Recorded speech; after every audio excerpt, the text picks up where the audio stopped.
Fundamento jurídico de la deuda pública. Introducción. La deuda pública. Organismos financieros internacionales. Conclusión. Bibliografía. Introducción. Este trabajo pretende proponerles una idea alternativa y pragmática sobre los principios de las finanzas públicas en nuestras economías emergentes caracterizadas por los alarmantes niveles de pobreza.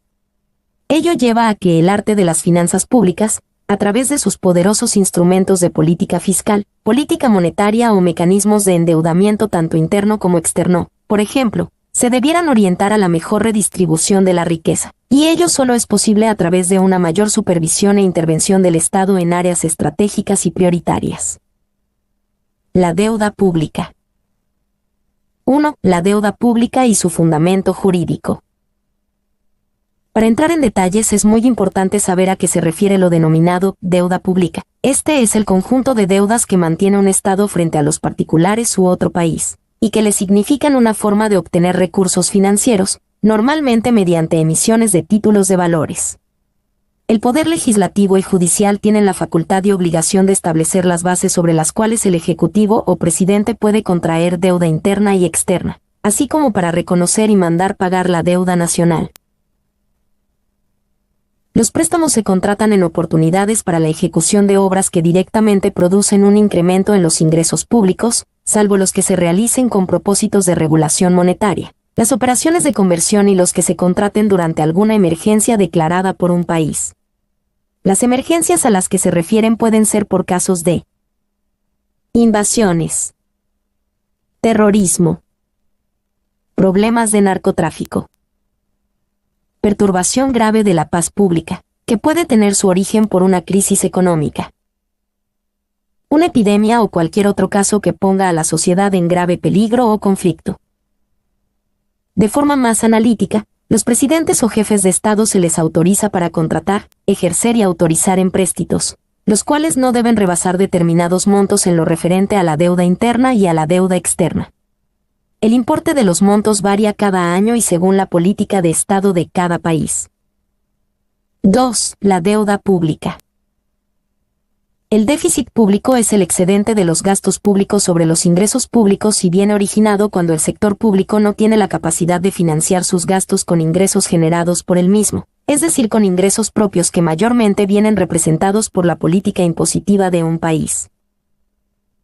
Los préstamos que recibe el gobierno de un determinado país para el financiamiento de déficit pueden ser tanto internos como externos. Cuando son internos reciben el nombre de deuda interna y cuando son externos se les denomina deuda externa, y ambas deudas reflejan como resultado la deuda pública total.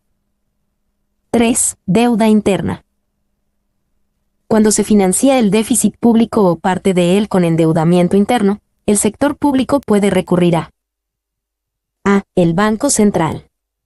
Cuando se recurre al Banco Central el financiamiento se logra a través de 3 medios, los cuales son: colocación de valores por medio del encaje legal o coeficiente de liquidez. El encaje legal consiste en la colocación de los valores gubernamentales en el sistema bancario por parte del Banco Central, esto a cambio de recursos captados por parte de la banca privada.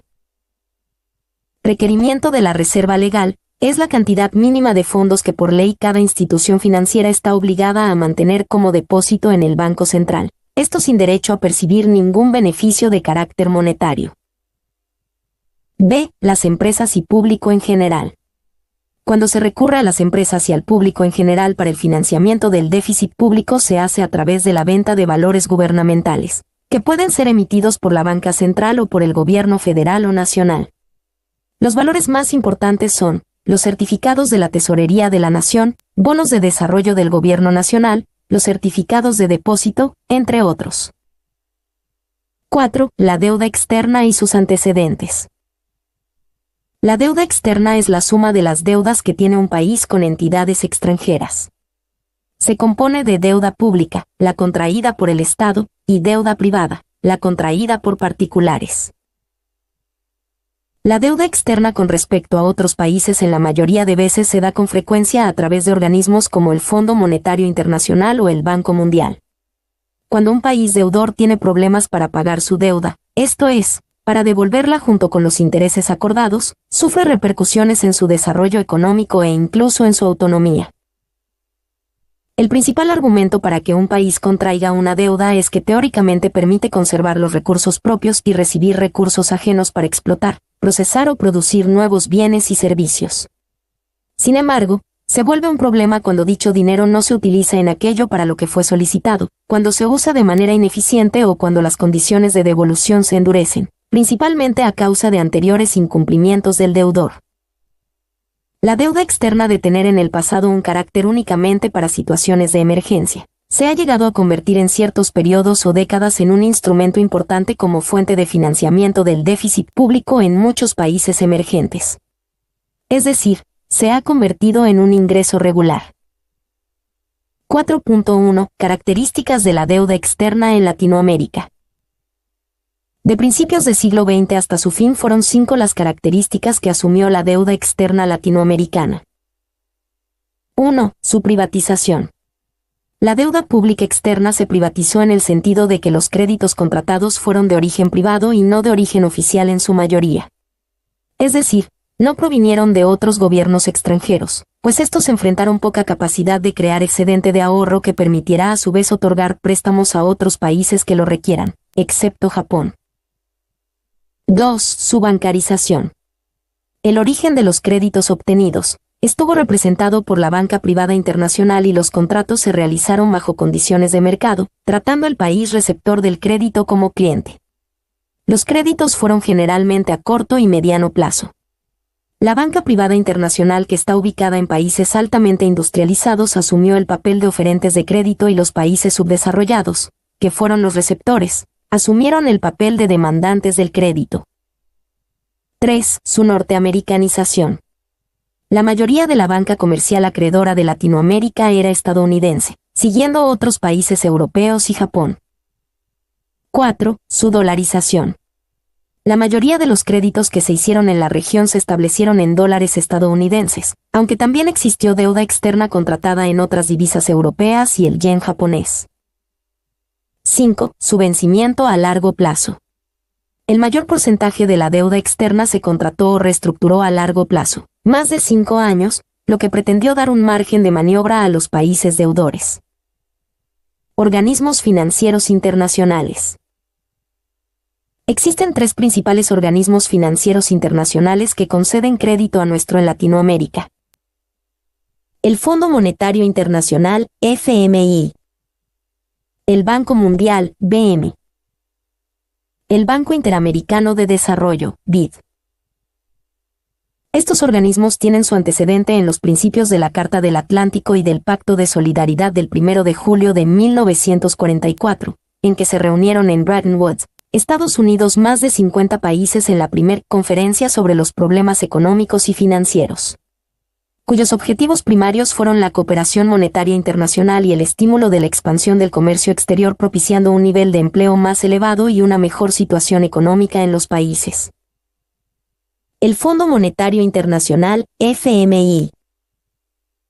El FMI fue creado el 27 de diciembre de 1945 bajo un tratado por convenio constitutivo y firmado por 45 países en Bretton Woods, Estados Unidos. Sus principales finalidades son: supervisar el buen funcionamiento del sistema monetario internacional y a una estabilidad razonable de precios. Facilitar la expansión y el crecimiento equilibrado del comercio internacional fomentando la estabilidad cambiaria. Coadyuvar a establecer un sistema multilateral de pagos para las transacciones entre los países miembros y proporcionar préstamos para que los países traten de corregir los desequilibrios de su balanza de pagos. El FMI obtiene sus recursos de las suscripciones de los países miembros.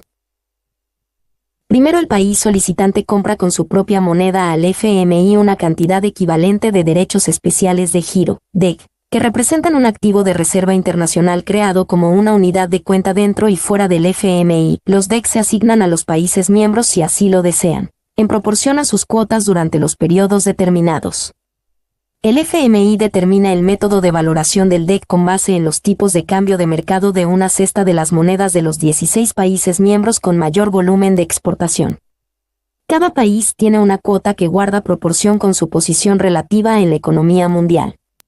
Esta cuota determina el número de votos que le toca a cada país, su aportación de recursos al FMI, su acceso a dichos recursos y la cantidad que le toca en la asignación de DEC.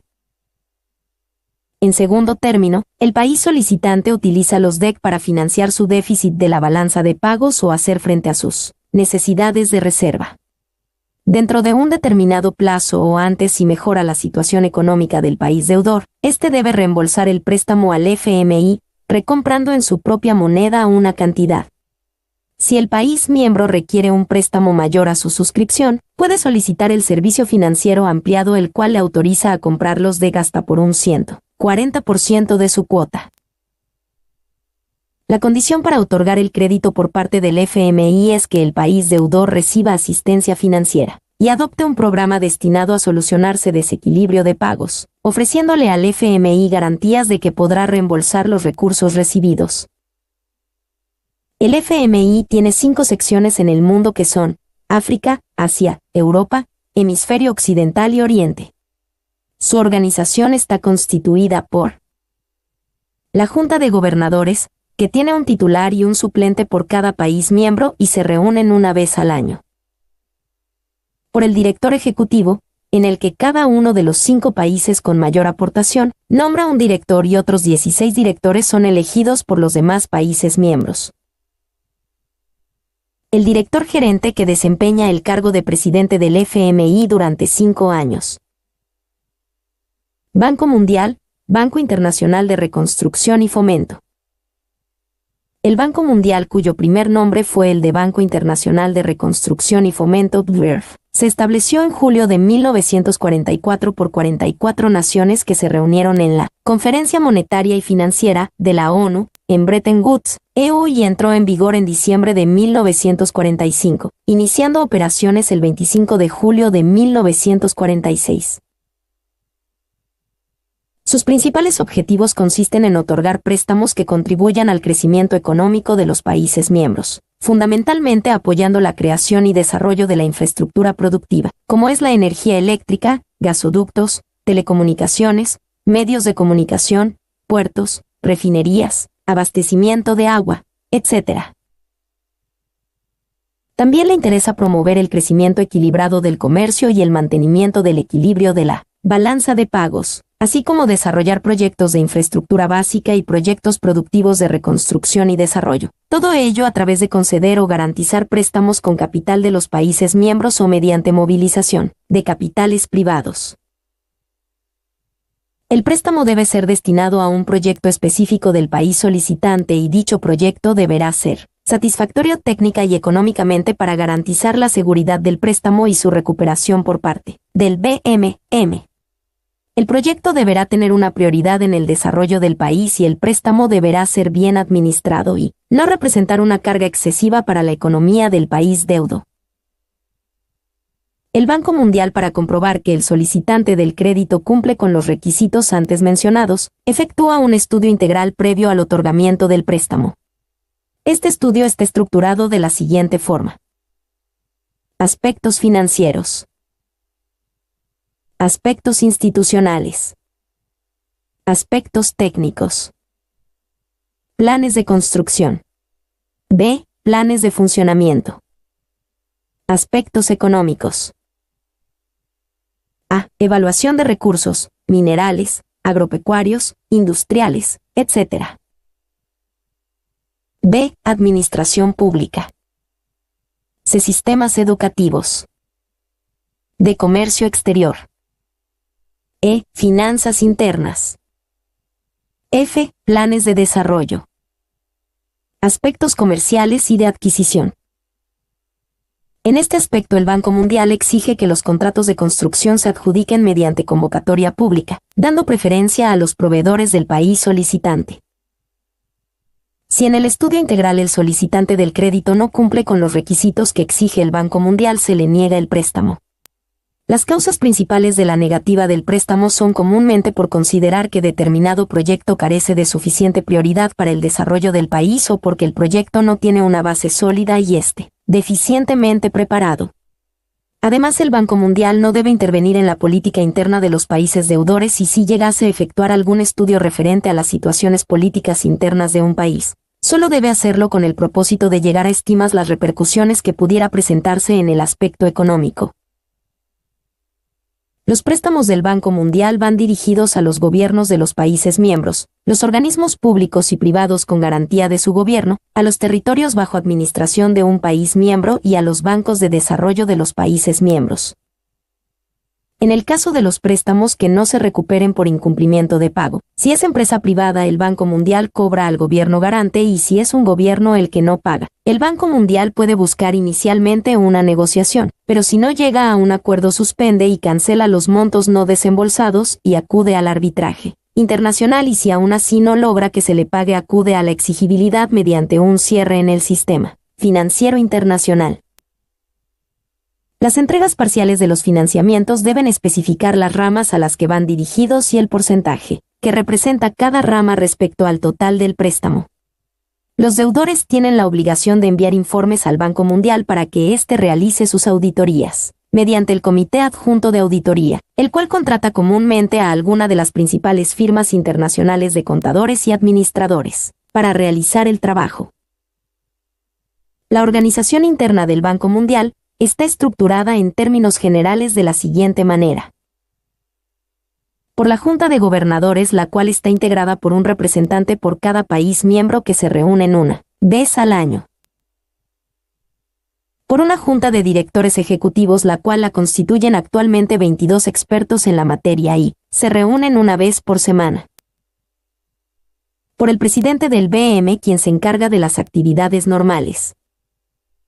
Banco Interamericano de Desarrollo, BID. El BID fue creado el 30 de diciembre de 1959 por 19 naciones latinoamericanas y los Estados Unidos con la finalidad de contribuir a acelerar el proceso de desarrollo económico y social de los países miembros de América Latina. El BID, para lograr sus finalidades, realiza dos tipos de funciones principalmente, las de tipo financiero y las de tipo técnico. Las de tipo financiero comprenden la utilización de sus propios recursos, así como la utilización de los fondos obtenidos en los mercados financieros para llevar a cabo sus proyectos de carácter económico y social de alta prioridad para la región, y así promover la inversión de capitales públicos y privados en América Latina. Las funciones de tipo técnico se refieren a cooperación técnica para la preparación, el financiamiento y la ejecución de planes y proyectos de desarrollo. El BID cuenta con dos tipos de fondos que son los fondos propios, los fondos en administración. Los fondos propios están constituidos por el Fondo para Operaciones Especiales, recursos de capital, cuenta de facilidad de financiamiento intermedio. El Fondo de Operaciones Especiales, que también recibe el nombre de Ventanilla de Recursos Concesionales del Banco, constituye un fondo de alta prioridad destinado a aquellos países clasificados como económicamente menos desarrollados o de mercado limitado dentro de los países subdesarrollados, como es el caso de Bolivia, Ecuador, El Salvador, Guatemala, Guyana, Haití, Honduras, Nicaragua, República Dominicana, etc. Los recursos de capital son préstamos que se amortizan de 10 a 30 años y pueden ser financiados mediante divisas extranjeras o moneda local. Los fondos en administración están constituidos por el Fondo Fiduciario para el Progreso Social, el Fondo Venezolano de Fideicomiso, los fondos canadienses, suizos, noruegos y el especial japonés. Su objetivo es apoyar a los esfuerzos de los países de América Latina que estén dispuestos a iniciar o ampliar mejoras institucionales efectivas y adoptar medidas para utilizar eficazmente sus propios recursos, con miras a alcanzar un mayor progreso social y un crecimiento económico más equilibrado. También es utilizado para proporcionar asistencia técnica y financiera para la colonización y mejor uso de la tierra, dando vivienda a los sectores de más bajos ingresos. Los requisitos y procedimientos para obtener los préstamos que concede el BID son los siguientes. Primeramente, las misiones de programación de cada país latinoamericano identifican proyectos prioritarios, mediante análisis y consultas. Una vez determinado el proyecto, se elabora una solicitud de préstamo y el BID efectúa un análisis institucional, técnico, socioeconómico, financiero y legal, y desde 1980 también se lleva a cabo un análisis de la distribución de los beneficios. Los resultados del análisis total e integral son turnados a un comité interdepartamental y posteriormente al presidente del BID, el cual debe de dar su recomendación favorable o no. Si es favorable, es turnado al directorio ejecutivo para que éste apruebe o modifique el proyecto, según lo considere conveniente. Es por último que el directorio ejecutivo envía copia al interesado en el crédito sobre la respuesta y presenta los requisitos previos al desembolso. Para que los proyectos cumplan con los requisitos que exige el BID, este presta asistencia técnica de dos clases: en la formación de personal y en la preparación de los proyectos. La organización del BID está estructurada de la siguiente forma: Asamblea de Gobernadores, la cual nombra al presidente del banco. Directorio Ejecutivo, el cual nombra al vicepresidente del banco. El presidente del banco, el cual nombra al comité de alto nivel o también llamado comité interdepartamental. Otros organismos financieros internacionales importantes. Otros organismos importantes que han surgido por iniciativa del FMI, BM y el BID, con el propósito de delegar y complementar sus actividades son los siguientes: Corporación Financiera Internacional, CFI, Asociación Internacional de Fomento, AIF, Instituto para la Integración de América Latina, INTAL, Corporación Interamericana de Inversiones, CII. La Corporación Financiera Internacional, CFI, fue creada en julio de 1956 y tiene su sede en Washington, D.C., EU. Su objetivo principal es desarrollar la economía de los países miembros, mediante la creación de empresas privadas o la ayuda a las que ya existan para que resulten productivas, especialmente en los países subdesarrollados. La Asociación Internacional de Fomento, AIF, fue creada en septiembre de 1960 y tiene su sede en Washington, D.C., EU. La AIF está afiliada al BM, el cual es responsable de su administración. Su objetivo es otorgar empréstitos dando mayores facilidades que el BM para que los fondos puedan ser aplicados a proyectos que ayuden al progreso de los países subdesarrollados. El Instituto para la Integración de América Latina, INTAL, fue creado en 1964 por el BID para promover la integración económica de la región latinoamericana y del Caribe. Para ello realiza estudios de cooperación e integración económica, así como de adiestramiento de personal, reuniones, seminarios y publicaciones. Comentarios a los organismos internacionales. Del anterior estudio de tipo muy general sobre los 7 organismos financieros y monetarios se puede observar lo siguiente. De todos los países con mayor influencia en América Latina, está los Estados Unidos de Norteamérica. Es el más importante ya que, por ejemplo, en el BID representa el 34.50% del número total de votos, siguiéndole Argentina y Brasil con 11.60%, México con 7.46%, Venezuela con 6.22% y Chile y Colombia con el 3.9%. Los demás países están por debajo del 2% de los votos. En el caso de los países miembros extrarregionales del BID, en conjunto representan el 7.20% del número total de votos, correspondiendo el porcentaje más alto a Japón con el 1.08%, Alemania y Francia con 0.99%, España, Italia y Reino Unido con 0.97%. Para ser miembro de los organismos internacionales antes mencionados se debe ser miembro del FMI o del BM y el personal y representación de los países subdesarrollados deben ser capacitados por estos organismos, o son generalmente egresados de universidades de países altamente desarrollados.